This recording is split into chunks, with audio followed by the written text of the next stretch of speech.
Damai sejahtera yang melampaui akal itulah yang menguasai hati dan pikiranmu di dalam Kristus Yesus Tuhan kita. Amin. Bapak, Ibu, Saudara yang dikasihi Tuhan, firman Tuhan yang menyapa kehidupan kita di pagi hari ini, Selasa tanggal 10 Desember tahun 2024, diambil dari Kitab Ulangan pasal 3 ayat 24, dikatakan, "Ya Tuhan Allah, Engkau telah mulai memperlihatkan kepada hamba-Mu ini kebesaran-Mu dan tangan-Mu yang kuat, sebab Allah manakah di langit dan di bumi yang dapat melakukan perbuatan perkasa seperti Engkau." Demikian pembacaan firman Tuhan. Di sini dinyatakan firman Tuhan tentang kebesaran dan keperkasaan Tuhan. Musa memulai doa dengan pujian kepada Allah yang sudah memperlihatkan perbuatan-perbuatan tangannya yang hebat dan besar. Dalam doa Musa, di dalam konteks firman Tuhan yang kita lihat, sebenarnya perbuatan apa, kebesaran apa yang dinyatakan Tuhan kepada umatnya.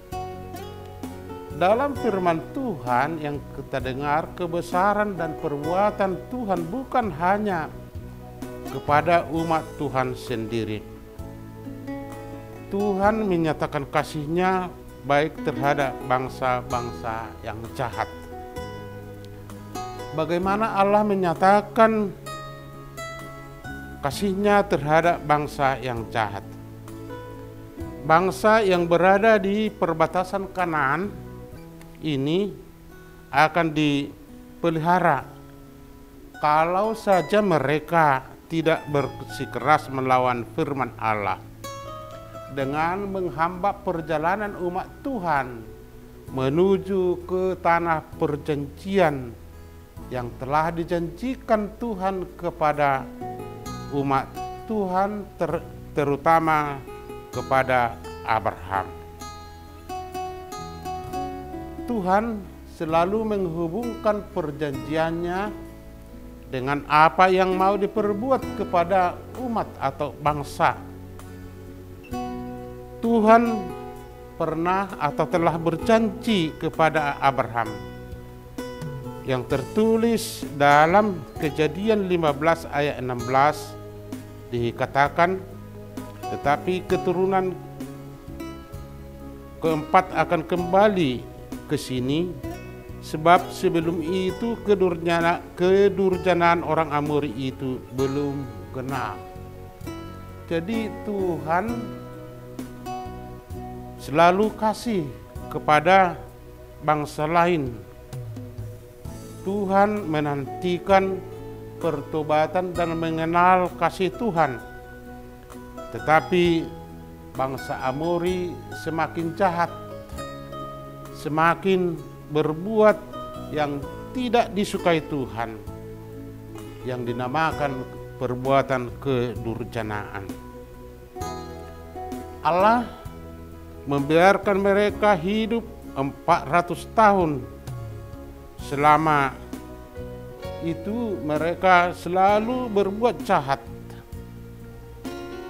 yang tidak ada menampakkan belas kasihan kepada siapapun. Itu yang sesuai yang kita lihat dalam buku Kejadian pasal 15 ayat 16. Tuhan melihat bangsa ini telah sempurna kejahatan mereka.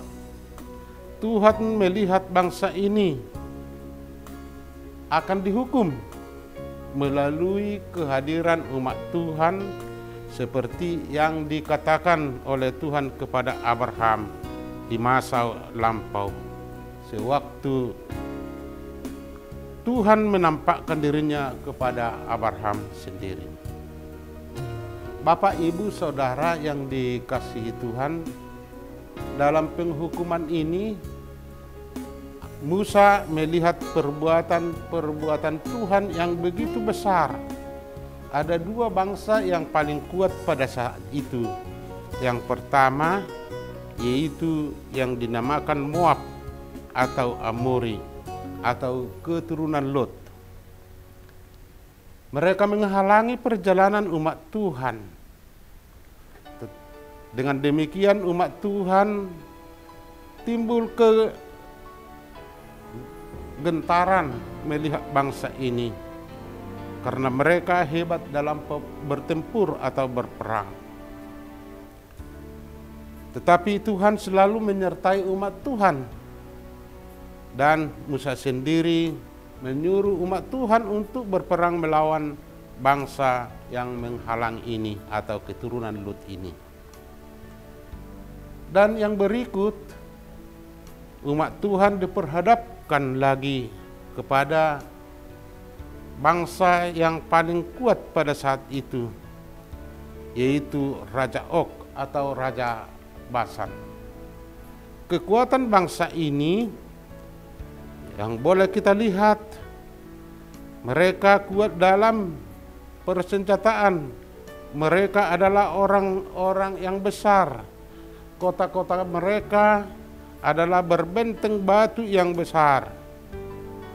Dan melihat itulah umat Tuhan semakin gentar.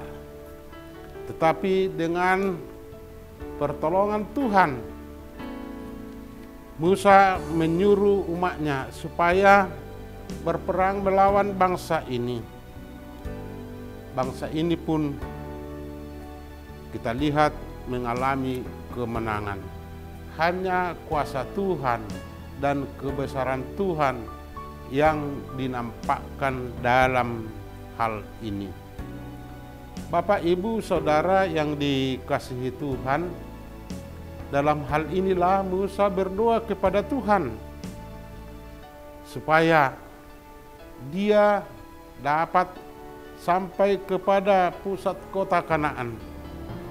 Tapi sebenarnya apa yang didoakan oleh Musa sebenarnya sudah diberikan Tuhan.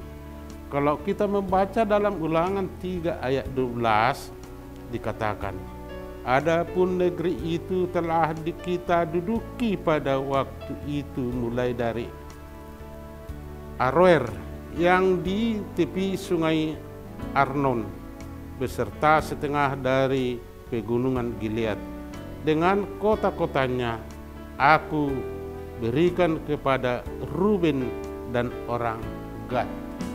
Sebenarnya Musa telah sampai kepada tujuan, tetapi dia tidak diperbolehkan Tuhan untuk menyeberangi sungai Yordan.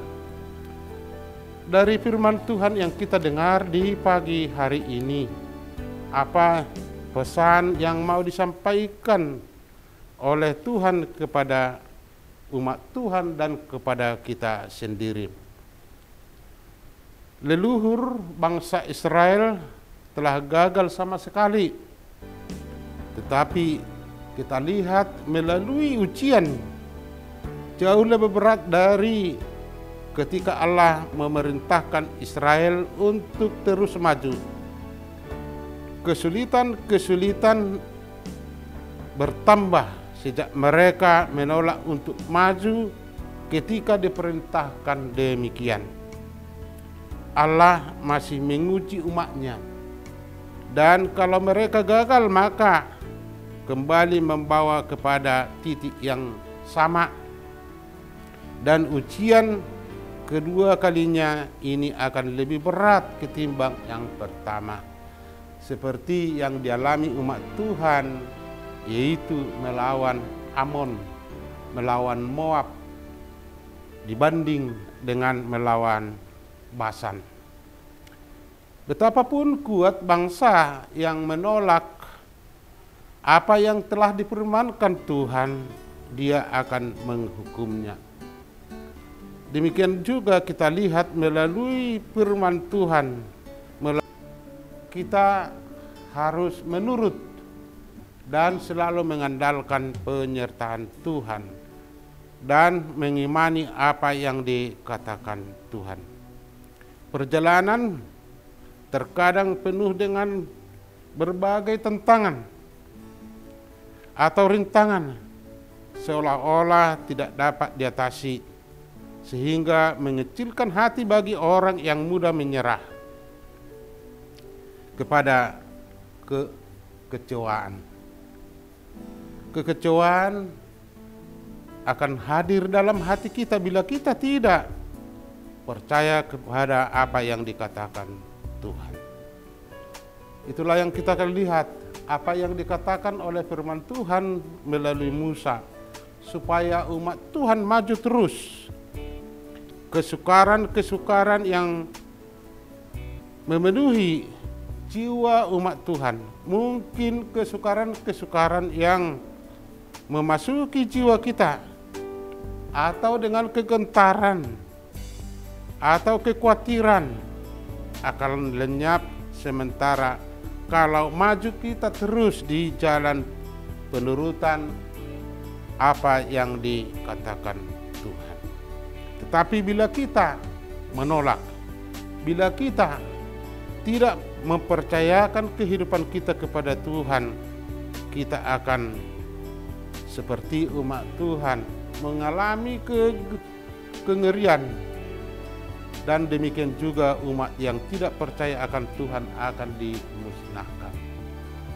Melalui pembacaan firman Tuhan seperti yang didoakan oleh Musa sendiri, sebenarnya Tuhan telah memberkati dia karena dia telah sampai kepada apa yang dituju, apa yang dicita-citakan dia. Tuhan tidak ingkar akan janjinya, tetapi yang mau paling penting yang kita lihat, apa yang diberikan Tuhan itu harus kita syukuri, harus kita mengucap syukur dan pujian kepada Tuhan, seperti Musa yang memuji dan memuliakan Tuhan. Amin. Mari kita berdoa. Ya Allah Bapa kami yang di surga, puji dan syukur kami ucapkan di pagi hari ini, karena berkat kasih setiamu menyertai kehidupan kami dari malam yang gelap, kami dapat beristirahat dengan tenang dan di pagi hari ini dapat beroleh kehidupan. Tuhan, melalui pagi yang indah ini kami akan memulai pekerjaan kami, aktivitas kami masing-masing. Tuhan, mungkin kami akan menghadapi rintangan-rintangan atau pencobaan-pencobaan dalam perjalanan kehidupan kami, seperti umat yang mengalami cobaan, yang mengalami rintangan untuk melanjutkan perjalanan kehidupan mereka. Demikian juga kami Tuhan, sertailah kami seperti umat-Mu, kuatkan iman kami supaya maju terus iman kami. Tapi kami tidak dapat berbuat kalau Tuhan tidak menyertai kehidupan kami. Penyertaan-Mu lah yang paling kami imani, penyertaan-Mu lah yang kami paling harapkan, supaya dapat kehidupan kami berbuah manis, supaya kehidupan kami semakin mengalami anugerah Tuhan. Tuhan, bila saudara kami dalam hari ini, kami memohon kepadamu, bila mereka dalam kesusahan, bila mereka berbeban berat, kesusahan dan beban yang mereka pikul, tolonglah mereka supaya dapat mereka bertahan dan melalui penderitaan mereka dapat melihat kuasa tangan-Mu. Demikian juga bila ada saudara kami dalam keadaan sakit, dimanapun mereka berada, sembuhkanlah mereka supaya kami dapat bersama-sama bersukacita dalam menjalani kehidupan kami ke hari yang akan datang. Demikian juga anak-anak kami dimanapun mereka berada, ke dalam tangan-Mu lah kami serahkan kehidupan mereka. Segala dosa yang kami perbuat, ampunkanlah itu semua. Hanya di dalam Kristus Yesus kami berdoa. Amin.